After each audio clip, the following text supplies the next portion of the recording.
എണീക്കുപ്പ. ഉപ്പനെ മോളല്ലേ വിളിക്കണ, എണീക്ക്.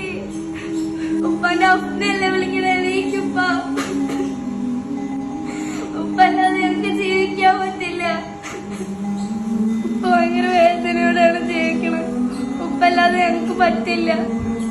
ഇവിടുന്ന് പോവുകയാണെങ്കിൽ ഞങ്ങൾ ഉപ്പാനെയും കൊണ്ടേ പോവുള്ളൂ, അല്ല ഞങ്ങൾ പോവില്ല. അത്രയ്ക്ക് ഇഷ്ടമാണ് ഞങ്ങളുടെ ഉപ്പാനെ. ഞങ്ങൾക്ക് വേറെ ആരുമില്ല, ഞങ്ങളുടെ ഉപ്പ മാത്രമാണുള്ളത്. എന്റെ ഉപ്പയോട് കിടക്കുന്നത്. ഞാൻ എപ്പോഴും സ്കൂളിൽ പോകുന്നത് ഉപ്പാന്റെ ഓട്ടോറിക്ഷയിലാണ്. എന്റെ ബുക്ക് സാധനങ്ങളൊക്കെ എന്റെ ഉപ്പയാണ് മേടിച്ചിരുന്നത്. എല്ലാവരും ഉപ്പക്ക് വേണ്ടി ദുആ ചെയ്യണട്ടോ. അസ്സലാമു അലൈക്കും വറഹ്മത്തുള്ളാഹ്. ഫിറോസ് കുന്നംപറമ്പിലാണ്. എത്രയും പെട്ടെന്ന് ഷുക്കൂർ എന്ന് പറയുന്ന ഈ പ്രിയപ്പെട്ടവന് നിങ്ങളുടെ സഹായം വേണം. ഏറിയാൽ 1-2 ദിവസം മാത്രമാണ് ഈ മക്കൾക്ക് ഇവരുടെ ഉപ്പാനെ തിരിച്ചു കൊടുക്കാൻ നമ്മുടെ മുന്നിലുള്ള സമയം. എത്രയും പെട്ടെന്ന് കരള് മാറ്റിവെക്കാൻ വേണ്ടിയിട്ട് ഡോക്ടർമാര് നിർദ്ദേശിച്ചിരിക്കുകയാണ്. അത്രയ്ക്കും സീരിയസ് ആയിട്ട് കോഴിക്കോട് മൈത്ര ആശുപത്രിയുടെ വെന്റിലേറ്ററിലാണ് ഈ പ്രിയപ്പെട്ടവനുള്ളത്.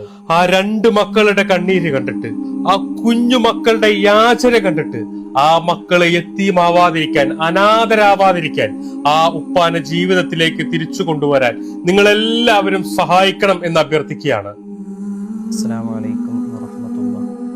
സ്നേഹം നിറഞ്ഞവരെ, ഞാനിവിടെ കുമ്പത്തുംതോപ്പ് എന്ന് പറയുന്ന ഈ നാട്ടിൽ പള്ളിയിൽ ജോലി ചെയ്യുന്ന ഉസ്താദാണ്. നമ്മുടെ പ്രിയ പള്ളിയുടെ മെമ്പറായ സഹപ്രവർത്തകനായ ഷുക്കൂർ എന്ന് പറയുന്ന ഓട്ടോ ഓട്ടിച്ച് ജീവിക്കുന്ന സാധുവായ മനുഷ്യന് നമുക്കറിയാം, കരൾ സംബന്ധമായിട്ടുള്ള രോഗം ബാധിച്ച് ഇന്ന് ഹോസ്പിറ്റലിലാണ്. വളരെയധികം വലിയൊരു തുകയാണ് അവർക്കിപ്പോൾ വേണ്ടി വരുന്നത്. അതുകൊണ്ട് ഈ വീഡിയോ കാണുന്ന എല്ലാ സ്നേഹനിധികളായ ആളുകളും നിങ്ങളാൽ കഴിയുന്ന സഹായം ചെയ്യണമെന്നും അവർക്ക് വേണ്ടി ദുആ ചെയ്യണമെന്നും പ്രാർത്ഥിക്കണമെന്നും സ്നേഹത്തിൻ്റെ ഭാഷയിൽ അഭ്യർത്ഥിക്കുന്നു. എല്ലാവർക്കും നമസ്കാരം. ഞാൻ മുരുകദാസ്, കൊടുവായൂർ ഗ്രാമപഞ്ചായത്ത് പ്രസിഡന്റ്. എൻ്റെ വാർഡിലെ നേരിട്ടറിയാവുന്ന നമ്മുടെ സുഹൃത്തു കൂടിയായിട്ടുള്ള ഷുക്കൂർ ഈ കുറച്ച് വർഷങ്ങളായിട്ട് ചികിത്സയിലാണ്. കരൾ രോഗം ബാധിച്ച് ഇപ്പോൾ വെന്റിലേറ്ററിൽ ചികിത്സയിലാണ്. 40 ലക്ഷം രൂപയാണ് ചികിത്സാ ചെലവ് ആവശ്യപ്പെട്ടിരിക്കുന്നത്. അവർക്ക് വളരെ പാവപ്പെട്ടതും സാമ്പത്തികമായി പിന്നോട്ട് നിൽക്കുന്ന ഫാമിലിയാണ്. അവരുടെ 2 പെൺകുട്ടികളാണ്. അപ്പോൾ എല്ലാവരും മനസ്സ് വെച്ച് ഈ ഒരു സഹായനിധിയിലേക്ക് എല്ലാവരും സഹകരിക്കണമെന്ന് അറിയിക്കുകയാണ്. ഞാൻ അബ്ബാസാണ്.